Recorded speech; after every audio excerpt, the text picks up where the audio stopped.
मेरे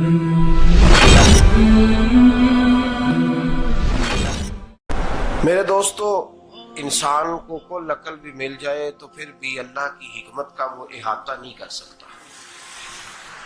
रब्बे करीम को ज्यादा पता है कि हमारे लिए कौन सी चीज बेहतर है और कौन सी चीज हमारे लिए नुकसान का बाइस है। अल्लाह तबारक व तआला की हिकमत ये चाहती है कि मेरे बंदे परेशान ना हो। रब ये चाहता है कि मेरे बंदे किसी जगह पे भी दिक्कत और परेशानी का शिकार ना हो।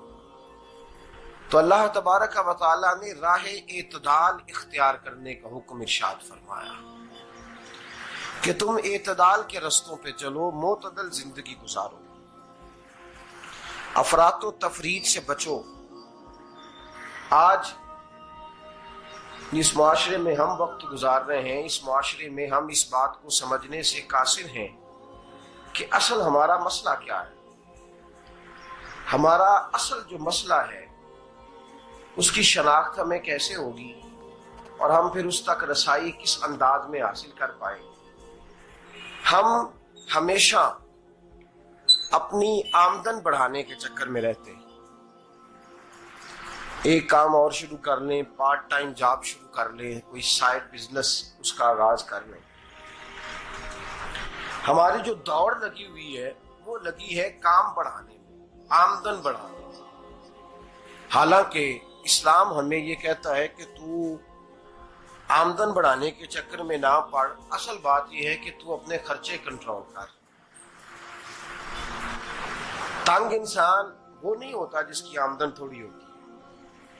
ये तवज्जो कीजिएगा मेरी बात, ये कीमती बात है और गुफ्तगू सारी का लुबे लुबाब है।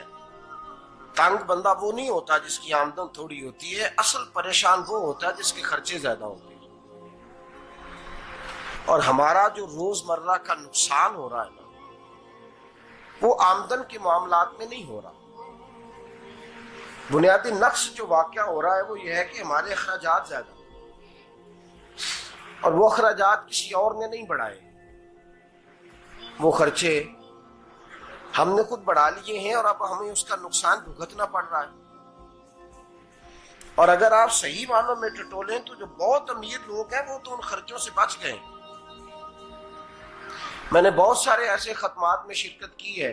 मैं बहुत सारी ऐसी जगहों पे गया हूं कि जहां लोगों ने बड़ा मुख्तसर सा खत्म दिलाया है तो हो गया है खत्म। खत्म के मामले में कब किसी ने पाबंदी लगाई है कि उसमें 200 आदमी शरीक होगा तो तब ये साले सवाब सही हो सकेगा? कौन कहता है? या शादी के मौके पर अगर सारे बहन भाइयों को न बुलाया गया तो मेरी शादी पाया तकमील तक नहीं पहुंचेगी, इसमें बरकत नहीं होगी। ये किसने फतवा दिया है?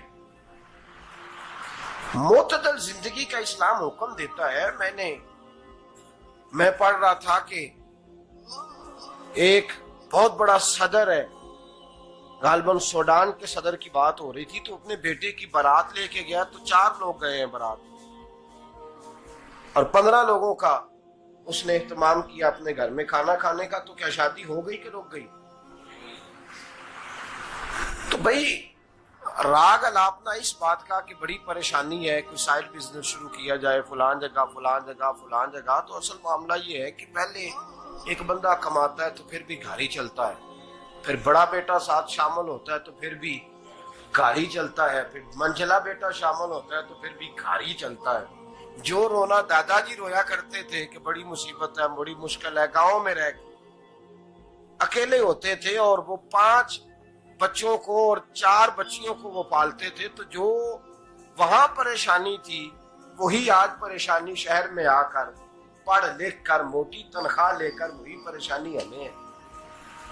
तो मैं जिस नतीजे पे पहुंचा हूं इसको पढ़ के, कुरान मजीद की चंद आयात को देखकर और इस मफहूम की जो हदीसें कुतुब हदीस में पाई जाती हैं और हमारे बुजुर्गों ने हमें जो मिजाज इस हवाले से दिया है, मैं इस नतीजे पे पहुंचा हूं कि मसला आमदन का नहीं, मसला खर्चे का है। हमारे खर्चे बुनियादी तौर पर ज्यादा, और अगर फिर हम ज्यादा बोझ खवातीन पे डालते हैं कि वो मुतालबे ज्यादा करती हैं। और अगर आप मुझसे पूछें तो खवातीन की भी अगर किसी जगह कोई आदत खराब होती है तो उसमें असल किरदार उसका होता है जो वो आदत खराब। तो क्यों अपने गले से उतार के आप किसी के गले में बात डालने के चक्कर में है? वो खवातीन की तबीयत नहीं ऐसी है। असल बात यह है कि हमने आदत डाली है, हमने ये मिजाज उनको दिया है तो उनका बना है, न कैसे बन सकता। तो एतदाल जब तक जिंदगी में नहीं होता, पानी प्यास बुझाता है, लेकिन एक गिलास ही हो तो प्यास बुझाता है। बाल्टी को मुंह को लगाएगा तो कपड़े भिगो देगा उसके। हालांकि पानी बुरी चीज का नाम, नेमत है ना बहुत बड़ी अल्लाह की, लेकिन प्याले में ही अच्छा लगता है। कोई मटका मुंह को लगाएगा तो तंग होगा, प्याला ही बेहतर है उसके लिए।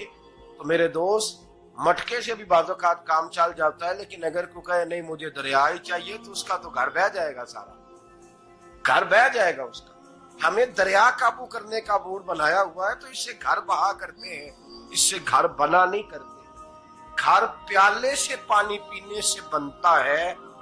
अगर तू दरिया पे कब्जा करने का मूड बनाएगा तो घर बनेगा नहीं, घर बह जाएगा।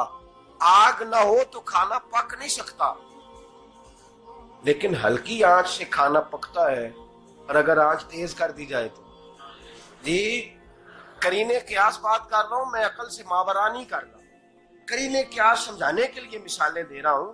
हल्की आंच पे खाना पक जाता है और आग तेज हो तो खाना जल जाता है। तो खाना उतनी देर खाने के काबिल रहता है जब तक वो हल्की आंच पे पकता है। तू जितनी मर्जी तू कहता है नहीं मेरा गुजारे नहीं, आग तेज होनी चाहिए, तो भैया जल जाएगा, जल जाएगा। हवा न मिले तो सांस नहीं आती, ठीक है?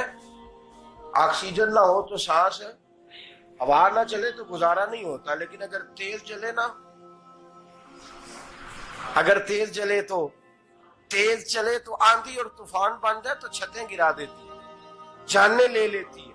हम हैं तूफान के चक्कर में, हम हैं दरिया के चक्कर में, हम हैं बड़े नाव के चक्कर में। तो मियां हल्की आंच ही अच्छी है, याद रख।